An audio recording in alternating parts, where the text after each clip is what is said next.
A finales del siglo XIX, el periodista Theodor Herzl planteó una idea de crear un Estado judío, algo que se cumplió en el año 1947, cuando las Naciones Unidas votaron la partición de Palestina en dos estados, uno judío y el otro árabe. Of the DAC Committee for Palestine was adopted by 33 votes, 13 against, 10 abstentions.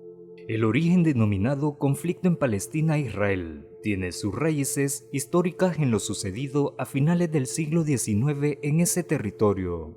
Sus causas no manan de la región, sino de la colonización llevada a cabo por el movimiento sinoísta. El sinoísmo es una doctrina a la vez un proyecto político, nacionalista, colonial. Ahora bien, desde el año 1896, el término sinoísta se aplica al movimiento político fundado por Teodoro Herzl, periodista judío nacido en el Imperio Austrohúngaro. A pesar de que este movimiento no se basó en la religión en su origen, se valió de este factor como forma de reclamo para poder crear un Estado judío. Cuando Herzl escribió El Estado de los Judíos, Palestina no era su prioridad. Antes había pensado la posibilidad de crear la nueva nación en otros lugares. Finalmente eligió Palestina, motivado por la poderosa leyenda religiosa, que tenía a su favor a pesar de que él y otros líderes sinoístas que lo apoyaban se declaraban ateos. Ahora bien, el movimiento sinoísta fue transformándose en un proyecto colonial desde sus orígenes, reconocido por sus propios dirigentes, con el objetivo de ir apropiándose del territorio gradualmente a través de colonias, buscando el apoyo en primer momento del Imperio Otomano y después de los británicos, entre los que habían importantes simpatizantes como el banquero Lionel Walter Rothschild. En el marco de la Primera Guerra Mundial, hay que destacar que Francia y Gran Bretaña necesitaban el apoyo de los árabes, todo esto para vencer a los otomanos, por lo que utilizaron en su provecho el anhelo de independencia enmarcado en el gran despertar árabe, que prevalecía la región del próximo Medio Oriente. Las promesas realizadas en este sentido desde el inicio por las dos potencias ya estaban previamente amañadas, al mismo tiempo que hacían proposiciones de independencia a los árabes. Estos dos países se repartían el territorio del derrocado imperio en diferentes zonas. Los verdaderos planes se habían ido trazando a lo largo de los años, con los acuerdos secretos del Sykes-Picot, esto en el año 1916, y fueron desvelados por los bolcheviques después de la caída del zar.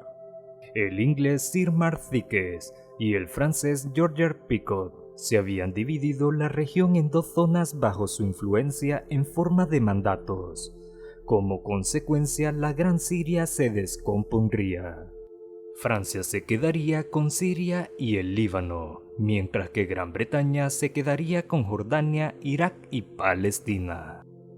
Esta situación se agravó para Palestina porque no solo daría comienzo la colonización inglesa, sino que estos se comprometieron formalmente, como partidarios del movimiento sinoísta, a través de la Declaración de Balfour del año 1917 a construir un hogar nacional judío en Palestina, lo que fomentó la colonización sinoísta de Palestina histórica, la cual ya había comenzado a finales del siglo XIX.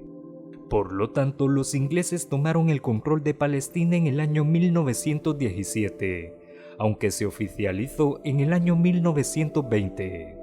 Este hecho produjo que la población palestina sufriera diferentes crisis como protestas contra el colonialismo inglés y su apoyo a la constante y agresiva migración sinoísta. Entre el año 1946 y entre el año 1947, los británicos decidieron ceder el problema de Palestina a las Naciones Unidas, por un lado debido a la demanda sinoísta respaldada en este momento por Estados Unidos, y el problema del creciente terrorismo judío palestino que empezó a tener también como objetivo, y por el otro una cada vez mayor precisión árabe que exigía sus derechos y el cumplimiento de las promesas realizadas. El 29 de noviembre del año 1947, unas Naciones Unidas apenas sin experiencia, puesto que dicho organismo había sido creado en el año 1945, votó formalmente la partición de Palestina a través de la Resolución 181, que permitía la división del territorio en dos estados, uno judío y el otro árabe. Las Naciones Unidas ignoraron así el origen de la población del país, otorgándoles el 55% del territorio al Estado judío, pese a que la población seguía siendo mayoritariamente árabe, musulmanes y cristianos, y que la población judía no llegaba a poseer el 6% de la tierra. Ambos grupos rechazaron la propuesta. Los judíos porque querían más territorio sin la población árabe, y los árabes porque se negaban a dividir la tierra con una comunidad colonizadora. Yo soy Ulises Arévalo y todos somos urbanos.